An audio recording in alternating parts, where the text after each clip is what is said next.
Dan, welcome to the show. Oh, it's good to be here, Ben. Thanks for having me.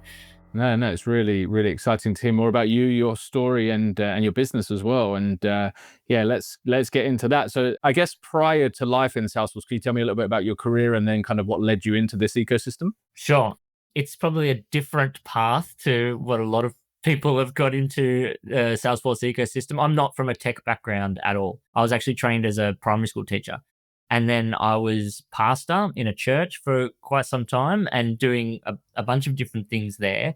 And through kind of had some mental health struggles and a couple of big mistakes I made, which I think, we've all had some big mistakes in our past, but it led to me stepping out of that and going, what's next? And someone who knew of me reached out and said, look, have you ever thought about tech? Have you heard of this thing called Salesforce? And I had no idea. And I remember that feeling of just being, I am so, I've been in one industry or one sphere for a long time. I knew all the people, I knew the lingo, I knew all the stuff. Salesforce was completely unknown to me. It was like I was in my mid 30s starting from scratch again. And I actually, very early days, I went along to an event in Sydney, Down Under Dreaming. Do you remember those? Yeah. They still happen. They're still around. There hasn't been one for a while. The last one was at the SCG, I think. Yeah. So I was at one at the SCG. I heard a talk from this guy, Mark Tossell. And the first thing he did as he got up, he said, oh, well, I used to be a pastor and I went through some mental health issues and I ended up and it was so helpful for me to just feel like known, and I connected with him, and that was very helpful. But then from there, I worked for a SI partner for a little while. I've worked with a really good training organization. I've trained the crowd. So I've worked in a few different organizations that are part of the ecosystem, but have ended up in the place where I'm at today. Where we are now, I'm not a technician. I never have been, but I really love people. And I love seeing people have a better time at work because of the tools working for them. And so when I was working for a partner, it was helpful to be part of the process of delivering and rolling stuff out. But you'd find out months down the track, people aren't using the tool the way they could be. And there was something about working for a training organization where you are helping that at the front end. But again, training on its own is not really enough to see people's work life change. You run these training programs and you've got these quick reference guides that no one ever accesses. So those things kind of feel long-term a bit futile. And so what's the thing that's actually going to help start changing behavior and seeing people grow to embrace this thing that they've got at their fingertips? Yeah, that makes sense. But if we think back to when someone said to you, have you ever thought of tech and this thing called Salesforce, was there an obvious path for you? Like, was it like, oh, great, I can be a functional consultant, or? No. So I think they're very helpful at the time. So I can give him a shout out because he runs a great organization. But Justin Yoon, who's the head of AlphaSys, he said to me, look, you can learn Salesforce. Here's Trailhead. Here's how you can do to build it.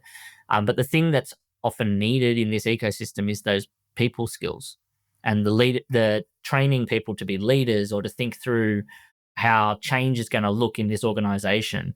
And so that's where I tried to kind of position myself. And so in a few different roles, I did work as a consultant for a bit, and I was working as a product owner for a bit, and in people and culture for a bit, but trying to find that sweet spot. But the thing is about tech is, in the end, the tech industry is full with people, and people are the same in every industry. They still need the same things. They need to know what their purpose is. They need to know how they're going to get there. They need to know whether they're doing a good job or not. The tools might change, whether it's driving a truck or it's using a CRM or it's teaching a classroom of kids. People's work day and how they behave as a human in that work day is probably the thing that's really consistent. So, yeah, I don't know. I did Trailhead for a while. I got my admin cert. I tried different things. Yeah, and it's definitely been an evolving path in the industry. Yeah. I was going to ask these questions in the reverse order, but I'm going to change it up because the question I was going to ask you first was why change in training. You've kind of answered that a little bit, but Yeah. Then I was going to ask you about the maturity of change management in Salesforce compared to other technologies. But if we flip that, from what Yeah. you've seen since you've kind of focused on change management, do you feel the appreciation for change management in the Salesforce ecosystem has lagged behind a little bit in terms of other technologies? And I ask this because I think of like SAP. I used to be an SAP recruiter.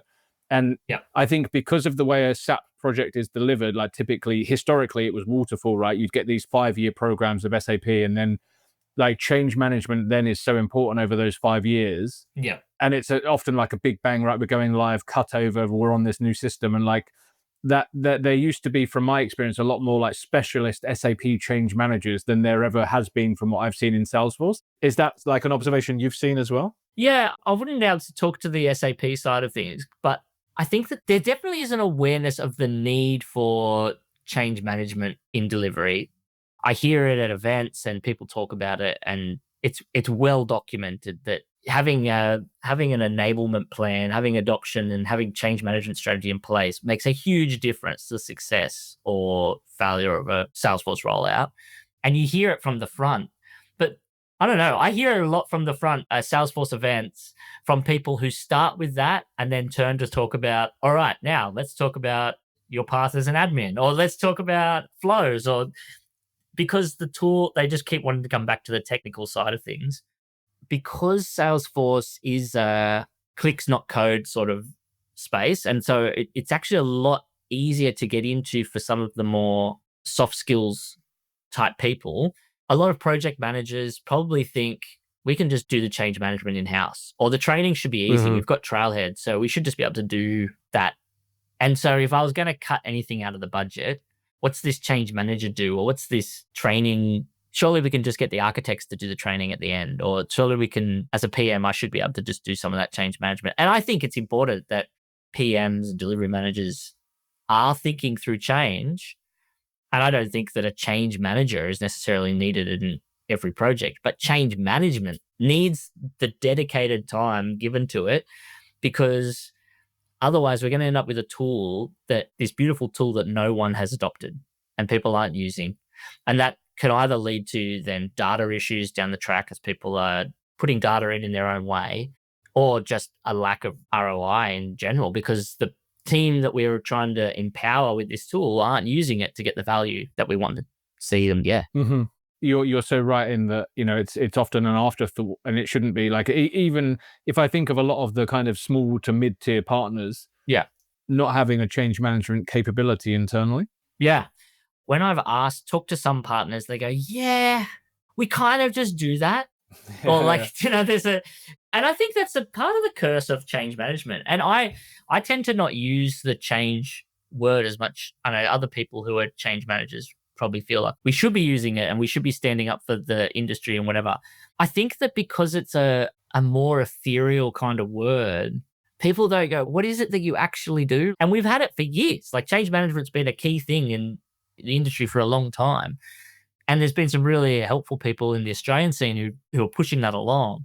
But I think because it feels like something intangible, and in our tech space, so much of what we do is very tangible. Like, I want to see this flow work like this, or I want to do this thing and I can work over here. And it's probably also technical people, or people who are drawn to the tech world. Those soft skills aren't necessarily the thing that's front of mind for them, or even the thinking about human behavior isn't front of mind. They're thinking about, how does the tech behave? And so it's not just an afterthought. It's well, aren't we already doing that? Doesn't it just happen? Like, if I'm a technical person and someone gives me a really cool tool, then I'll just use it. And so if I'm making something, don't the sales team just want to use it? Because it's really cool, Yeah. don't they? I'm trying to think of a good example. You don't need change management to sell lollies to kids. I've got lollies. Here's lollies. Every kid will want it. Yeah. And I think that a lot of delivery or people, when they're delivering Salesforce, because they've got all excited, or Matthew McConaughey has told them how good Agent Force is going to be, or whatever the thing is, they go, oh, well, we'll just roll it out and everyone will love it. But I've met that many sales teams where for them, it's not lollies, it's Brussels sprouts. It doesn't actually matter. It looks cool because it's blue, or there's an Astros flying across my screen. But to me, I'm hearing all that stuff I'm used to doing on the road with my notebook that you tell me is redundant work. But I love doing that. I know what I'm doing. I Yeah. feel really confident in this behavior. I know how to get in my car, flip my notebook to the day last week when I was talking to this person and give them a phone call. And I don't know how to open this app. I think that on one side of the fence, we think if we hand this to people, they will just love it and they'll trip over themselves trying to get into it. The other side of the fence, we're not seeing how we're coming across, because the other side of the fence are going, what are you forcing me to do now? You're making me think about all the different resistors that you come up against. Often in an organization, this isn't the first digital transformation that the organization's gone through. Almost every organization I've worked with, when you talk to the people, the best tool they ever had was 2 tools ago. And it doesn't actually, Yeah. it doesn't matter. It doesn't matter what it was. Yeah. The one they're using now is frustrating, but it got rolled out 3 years ago and you should have been here for that. That was terrible. And now they're forcing us to use Salesforce. But the one before that, that was fantastic. They just forget all the bad stuff. 100%. They forget all the bad stuff. But the second thing is, they argued at that point so hard to have things like the old system that they've kind of Frankensteined their new system to try and match that. Yeah. And so now Salesforce is coming. And it's so easy to make the same mistake again. We go, well, I want to make this easy. So we'll Frankenstein Salesforce to make it as much like whatever this thing is that you're coming off. But when we come from the Salesforce perspective, we're coming in going, don't you know how beautiful it is? Like, we love it. We love the tool. It's awesome. But people don't. And you got to treat them like humans and think through how humans behave and why humans don't like changing and what their fears might be and what they can't see that you can see, and how do you communicate that to them and help them come on the journey as well. And I don't think that's just a job for change managers. Change managers can be helpful, but I wish system admins thought more like that. I wish that solution architects thought more like that. Instead of thinking, don't you see how beautiful this thing is I've made? They think, okay, people aren't going to get this. So how do I help them understand the plan and the purpose and why we're doing? Yeah. And then that leads me into the question that I moved around, because I know why you became a specialist in change. Like you're into the people side of things, but did you not see it as a risk because the appreciation for change management in Salesforce isn't as great as perhaps other technologies? Oh, Ben, you're making me sound way more intentional than I actually am. I mean, you're a recruiter and you think about career and people who think really intentionally about it, but I have fallen from one thing to the other. It hasn't been as a, let me think through the risks of whether this is going to be the right thing. It's more that for me, I want to do the kind of work that makes my day seem fast because it was awesome all day. Do you know what I mean? And that happens for me when I'm with people. And so I've just generally drifted towards more people, the people side of things, more than thinking through the risk. But what it has meant, I do see the risks of what you're talking about. I can see that people don't want to invest in change management. And so that's a danger. So why would I go into this path? But all I see that is as a challenge to help people see the value that can be had if they start thinking more about the people in their teams. And also not just for them and their budget and their, enterprise level, that we've got to get this ROI. It actually makes me sad when I hear about customer service teams or sales teams who don't like Salesforce. I was talking to a friend recently at the gym, and when he heard that I was in the Salesforce, he goes, "Oh, Salesforce is terrible. Hate it. Hate using it. I find this really frustrating." And as you're talking, it's not because there's anything wrong with Salesforce. It's the way it's been rolled out. It's the way that it's been thought about in that organization. And that means it doesn't matter what the tool is. It's going to be like this. And so I want to fix that. I want my friend to go to work and be able to do the thing he loves, which is selling, and have the tool work alongside him as a help and an enabler, not something that he's always fighting against. Yeah. I think that when I say risk as well, I think that has been lessened, right? Because the scale of Salesforce projects now is so big that change management has to be part of the conversation from the end customer. Like the customer needs to get that right, because there are so many horror stories of technology projects gone wrong where a huge amount of money has been spent and the investment just hasn't been worth it. So I think from the customer side, like that definitely is being lessened, and like I think they're more aware of it. but it just seems to me like a lot of the partners maybe still haven't taken it as seriously, as it just gets bundled into some of the other roles, like we've said. Yeah, and I think it's because I can tick the box and say, well, my architect or my functional consultant's a good trainer, so I'll just get them in the room and it'll be fine. Yeah, definitely. So in terms of adoption, everyone's talking about it. It's key to success of return on investment of all the money you spend on licenses for Salesforce. If people aren't using it, you're not going to get any ROI. What's the worst you've seen? And is there a tipping point where, if we get past this point, there's no way back for the adoption? Yeah, I could give you horror stories, but the worst scene. But I want to get to the second part you asked, the no turning back point. I don't think you can get there because I feel like Salesforce, you're not going to get to the point. I've talked to lots of people who say, oh, the tool's so bad, like I said before, my friend. But Salesforce is not a bad tool. It's beautiful. It's not like you're going to get to the point and go, oh, we're not going to use this now. We'll roll across to another CRM. You might get to the point where you go, we're going to start this transformation again, because the failure of an adoption is actually, it's a people issue. It's not about the tool itself. Now with people, I'm a hopeful person. And so I always like to think, oh, there's a way we could turn this around. But people have a level of patience that they will put up with.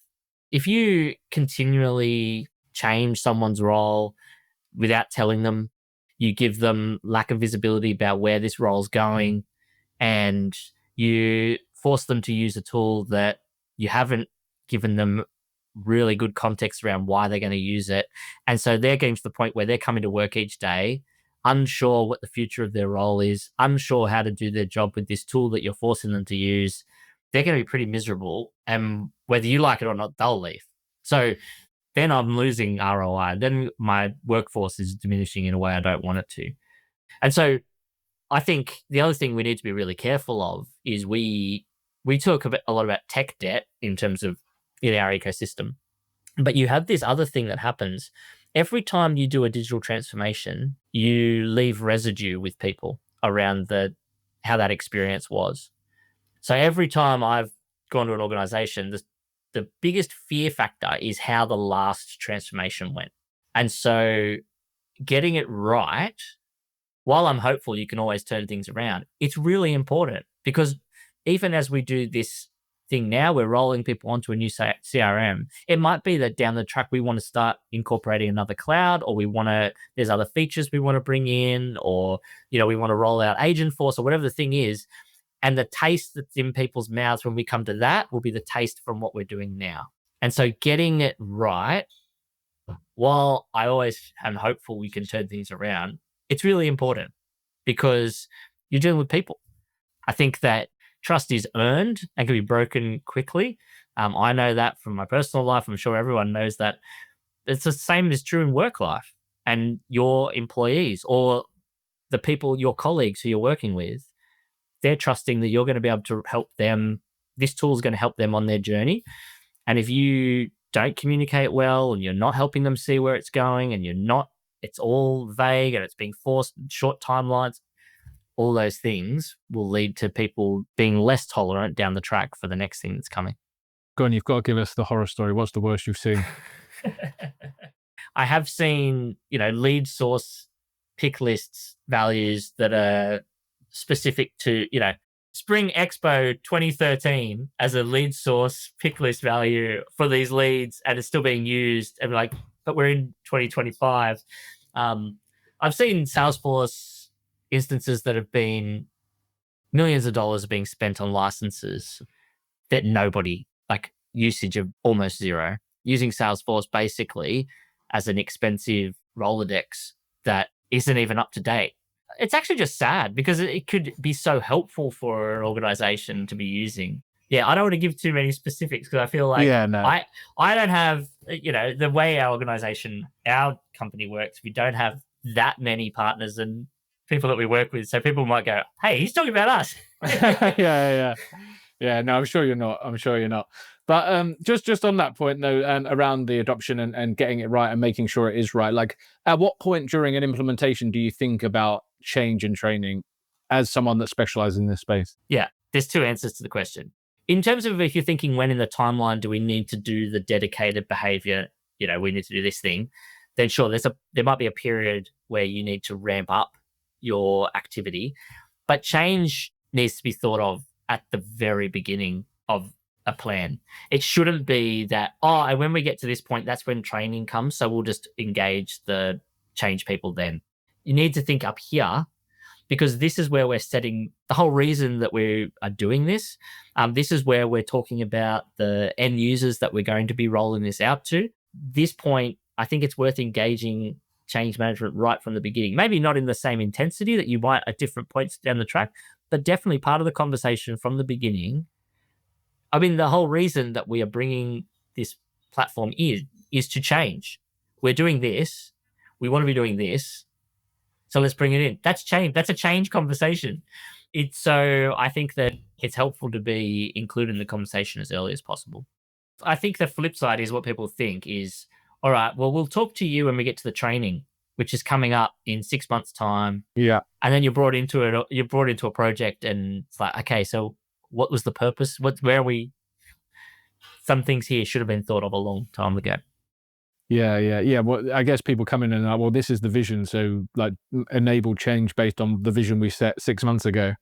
Yeah, that's right. I don't think that's just the case with change. I think that's the case with human-centered design in general. Like, I think it's any UX thinking, don't think about it right down the end. Think about it right at the beginning. Like, we want people to use this thing, so we should be talking up this end rather than, all right, we're at the point now where we're building the portal. So, we'll get one of those UX designers in to spend a couple of days with us and that'll be fine. Like, no. Think early about where you want to be. Yeah, nice. I'm passionate about those. They're kind of seen as peripheral roles, but they're so key for adoption and getting the ROI that I want from this platform. Definitely. So tell me about your business then. What are customers coming to you for? What are you, so SolveSimple, what are you solving? Yeah. Work shouldn't be as hard as we make it sometimes. And I think that solving problems for people in a way that makes their work life easier and brings them a little bit more joy, that's what gets me up in the morning. Like, if I can make your work life easier, if I can make my friend's work life easier, or whoever it is, then my day's worth living. So if I can do that and bring you a little bit more joy, that's what I want. One of the key things that we do is in the Salesforce ecosystem, we provide a fractional change enablement service. So for a lot of organizations, they have a digital roadmap that they're working through, but they don't have in-house change management, or they don't have an in-house trainer. And so rather than coming on a project by project basis, we work out an arrangement with them where we're kind of a part-time resource that they can utilize throughout that roadmap at different points. And that the beauty of that means we're part of the conversation when we're thinking about how are we going to be communicating changes that are 6 months down the track. As we got tools that are coming down the track, how do we help cast vision there? So we work very closely with CIOs and organizations to help them bring change alongside that roadmap. So that's the first part. We do, obviously, for some transformations, there's a project, there's a contract. We need change management and training as part of that. Or we just need someone to come and do the enablement side of things. We provide that as well. But the new thing that we're looking to be doing is, just like we're passionate about helping sales teams or customer service teams have a better work day, I want to see tech leaders have better work days as well, and equip them with the things that they might be needing extra bandwidth on. So it could be that you've ended up as an administrator, you're an accidental admin, or you've been kind of promoted to this role because you were the person in the team who was able to use the tool the best. But that doesn't mean that along the way you've learnt how to set a vision for your platform, or how to set up a governance structure, or how to lead up and help your CEO or your boss understand the value of the platform, how to have that conversation and communicate, or how to set up a data hygiene plan. I talk to a lot of admins and they know what data hygiene looks like. That's not hard. And to be honest, there's a lot of shame that people feel. I don't know if you can talk to this. As agentic AI is rolling out across the place and it brings so much value for organizations, one of the biggest problems that people are going to be faced with is data. Data hygiene, where it is now, is in lots of organizations not in a place where we can bring in agentic AI. AI needs good data to be able to run. And I've talked to lots of admins where they actually just feel a bit embarrassed about where their data's at. And they can put in rules and they can have their duplicate cleanup thing going on and they can put in the required fields. But ultimately, it's behavior of the end user that's creating this data problem. And they don't know how to have any impact on that behavior. And so getting people, I guess, in two ways to think, don't be so embarrassed. Data hygiene is an ongoing thing. But there are some simple things you can be doing and you can lead people and growing those skills. It's something that we really want to start exploring as an organization. So we've launched a new workshop. We call it Platform Leader.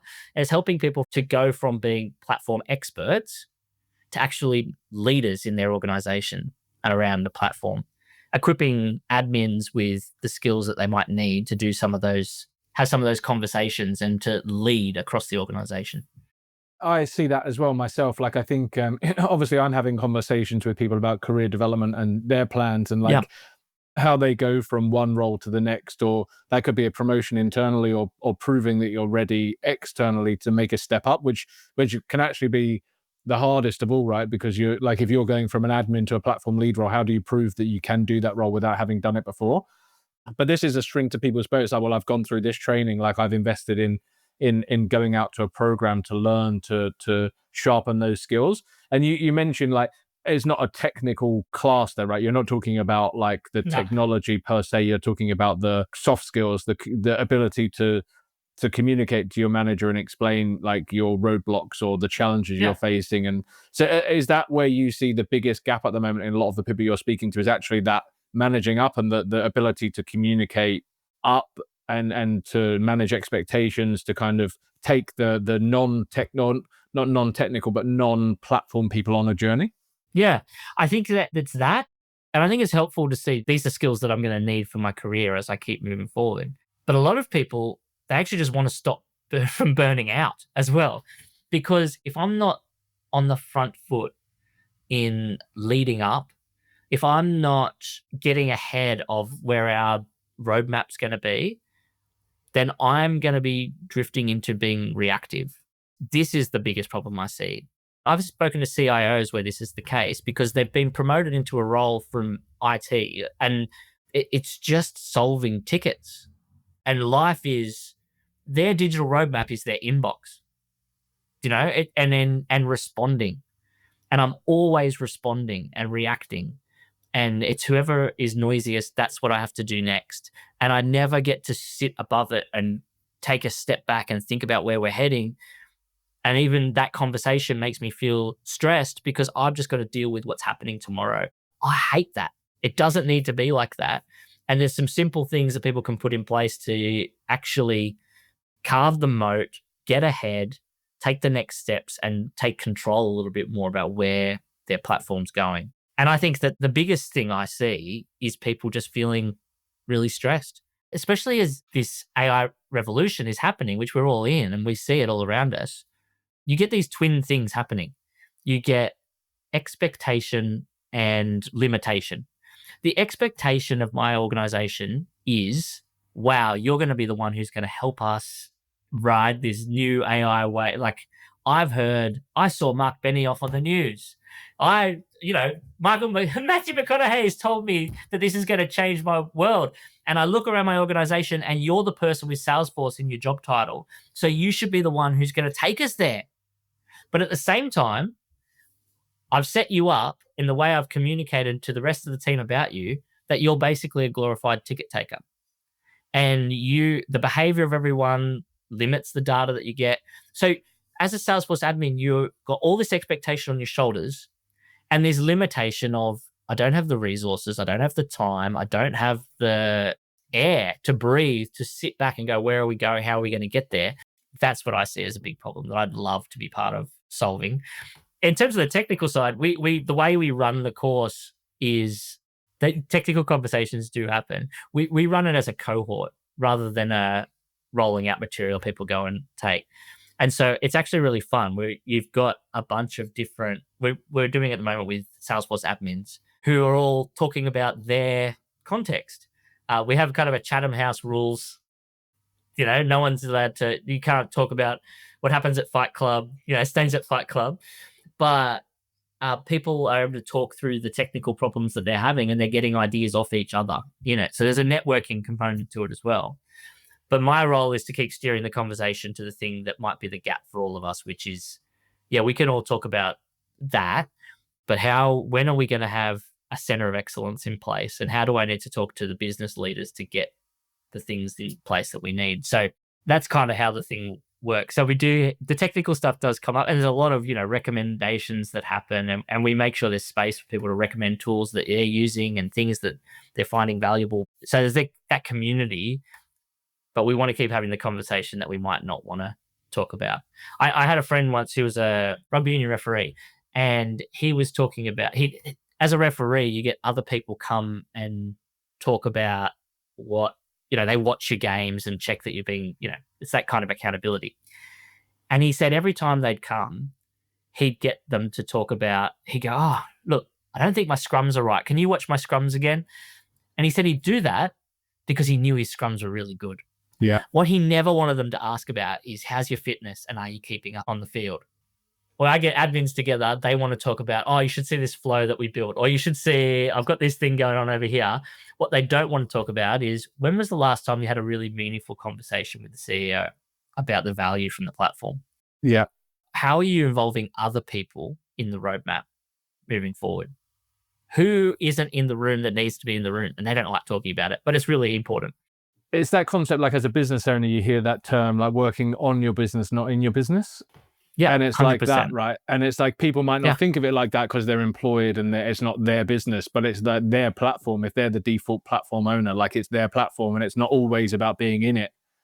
Yeah. It's about being above it, looking down at like, where's this going? What are our risks? What are our challenges? Like, what's our roadmap? Like, what support do I need from above to make this happen?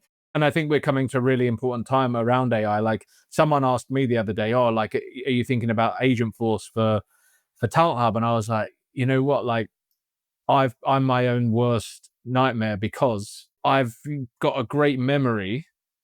And because I'm the only person in Salesforce in our org using it, like I don't keep it up to date. Like I'm terrible. And that's always been fine up until this point because I'm like, I can remember stuff, like it's never let me down. I can always remember. Obviously, I like the whole Rolodex thing you mentioned earlier. I use it to track people's phone numbers and email addresses, but I could use it for so much more. And now it's become a problem because you're like, well, now I've got rubbish data. I've got nowhere near the data I need to actually use Agentforce. And I acknowledge that because I hear it now all the time, like data, like that's what it's all about. But like to your point, you're going to have people going up to admins in the team being like, let's roll out Agentforce. And it's like, how do you have that difficult conversation with them that actually the business isn't set up for success with Agentforce because of the ill discipline across data entry, data upkeep? And that's a really difficult conversation for a lot of admins to have. Yeah. There's not some switch you can flick to turn that around either. Like you need to start today in coming up with a hygiene plan to steer the ship because it's going to take a while to turn it around. And I think the other thing is, like I said before, there's a lot of unspoken, I want to use a different word, but I think it is the word. It's shame. Admins feel ashamed of their orgs. And they go, I hope no one, it's like the rugby union ref. I hope no one asks me about that. Yeah. And because I don't know what I'd do first, I don't do anything. But I think it's really important. It's like there's an old saying that when's the best day to plant a tree? It's 30 years ago. Yeah. When's the second best day to plant a tree? It's today. Yeah. And so when was the best time to put in a data hygiene plan? 5 years ago. Yeah. The second best time is today. And there's some things you could start today to start steering it and start thinking about where we want to be in 3 months, 6 months. And then in 8 months, 12 months time, we can have that Agentforce conversation and we'd be in a really good place to do what's needed. Mm-hmm. Yeah. And I think that it's actually a lot of my role in what we do with Platform Leader is helping people have the confidence to take those first steps. Definitely. In terms of that AI and obviously the eagerness, like you've mentioned Matthew McConaughey's adverts and like, companies going, great, let's do this. But in every different line of work, people are starting to think, is this going to impact my job? Like, Yeah. in recruitment, we've been told I've been in recruitment for like 18 years. All of that time, it's like, eventually your job's going to disappear to robots and all this stuff, right? But I Googled, I went on Chat GPT the other day and I put in You like, didn't Google. no, I didn't Google. No, I went into Chat GPT and I said, are you going to take my job ultimately? And it said, like, there are going to be lots of parts of your job I can do, Yeah. but there are going to be some really key parts of your job I'll never be able to do. Yeah. Like, obviously that's recruitment related, but in terms of like technology, like Salesforce platform leaders, admins, do you feel that now is the time to really double down on those soft skills because a lot of the technology part can be done by AI? Yeah. I think that is the most important thing that we should be talking about right now. It's funny, a year ago, I can't remember if it was head of Google.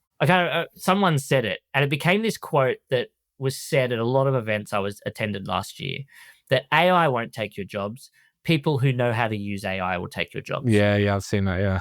That was a quote said by people who are now firing whole bunches of their workforce. Yeah. It's not true. It was a helpful thing to think, but the reality is now there are knowledge workers who are not getting employed because agentic AI can do the thing that they were doing. I think that's a conversation worth having, and you don't want to paper over it and go, but I think that as that happens more and more, there is more and more opportunity for us to lean in to our human side and what our humanity can bring in our tech space. I use AI all the time. I've had this year, I was talking to my wife about it. I think I had the best work day I've ever had not long ago. And it was just me with Bruce. I call my my chat companion Bruce. So me and Bruce were talking, tossing around ideas. I was coming up with plans for where I wanted to go, testing with him, bouncing back and forward. I felt like really creatively fired. I was not getting bogged down in the things that used to bog me down. I think there's really, really beneficial things about AI, and particularly because I care about joy at work. But there's also lots of things that AI can't do that I need humans for. While AI has been able to help me this year with unblocking some of my thought pattern, I don't know what I should do next with work here. One of the other big things that's happened this year, and it seems like a silly thing to talk about, but my dog had passed away in a really sudden way. And the people I'd lent on those work days were humans who could talk to me about what's happened for them with their dog. Yeah. And I know it seems silly and it seems so not work related, but we're all people at work working. And that was the thing I needed. I got a phone call from a CIO who I used to work with because he saw a post on LinkedIn and he talked to me about his dog. AI can't do that. Bruce can't relate to me when it comes to that. Yeah. Bruce can't sit down with the salesperson who has been at their job for 30 years, is being told to use Salesforce, doesn't know the value of it. Bruce can roll out, here's all the different reasons why you should use Salesforce. Here's how it's going to make your day better. Here's all the things it can do for you. Let me put it in a nice little white paper and hand it to you.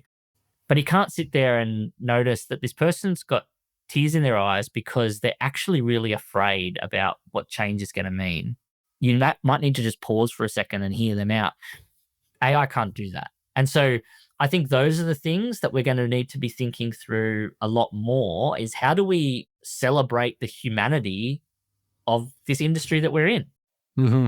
The reason why we wanted Platform Leader to be a cohort rather than just be, a webinar or download some content is because I'm really interested in the way that we learn from one another. I want to celebrate the humanity of the system admins.